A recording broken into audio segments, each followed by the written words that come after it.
Shalom, jumpa lagi dalam Bina Iman. Masih dalam pembahasan kitab Ibrani yang ke-11. Firman Tuhan kali ini saya beri judul Taat setelah diselamatkan. Demikian firman Tuhan dalam kitab Ibrani 11 ayat yang ke-28. Karena iman maka ia mengadakan Paskah dan pemercikan darah, supaya pembinasa anak-anak sulung jangan menyentuh mereka. Ayat ini dilatar belakangi dari peristiwa pada waktu bangsa Israel keluar dari Mesir.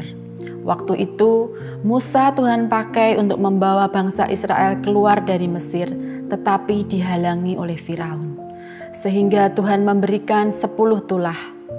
Tulah yang ke-10 adalah tulah di mana anak sulung bangsa Mesir, bahkan bukan hanya anak-anak, tetapi semua yang sulung, binatang sulung pun harus mati. Supaya bangsa Israel lepas dari hal-hal kematian anak sulung, Tuhan memerintahkan Paskah yang pertama, di mana mereka mengorbankan kambing domba yang kemudian darahnya dioleskan pada jenang-jenang pintu rumah masing-masing. Dan karena itu akhirnya mereka bisa mengalami pembebasan, keluar dari Mesir menuju ke tanah Kanaan.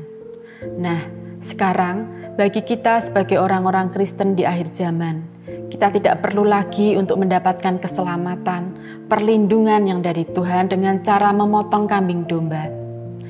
Tetapi semua itu sudah dilakukan oleh Tuhan dengan mati di atas kayu salib menanggung dosa-dosa kita.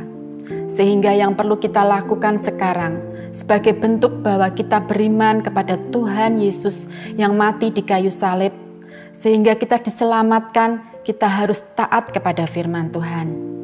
Taat kepada firman Tuhan, bentuknya setiap kita berbeda-beda. Kalau kita hubungkan dengan bulan kemerdekaan ini, seperti halnya bangsa Indonesia yang sudah dimerdekakan, kita sebagai orang-orang yang merdeka, kita perlu terlibat mengisi kemerdekaan. Misalnya, mematuhi rambu-rambu lalu lintas, menjaga ketentraman di lingkungan tempat tinggal kita. Demikian juga halnya kita mengisi kemerdekaan yang sudah kita peroleh. Ada hal-hal yang dapat kita lakukan dalam kaitannya dengan ketaatan akan firman. Mari kita mulai terlibat pelayanan yang ada di dalam gereja kita. Ada berbagai bentuk pelayanan yang ada di gereja kita. Melayani sebagai pendoa, terlibat dalam pelayanan outreach ministry, anak asuh, bergabung dalam pelayanan kersa. Masih banyak pelayanan yang lain yang dapat kita lakukan bersama. Puji Tuhan, tetap semangat. Tuhan memberkati.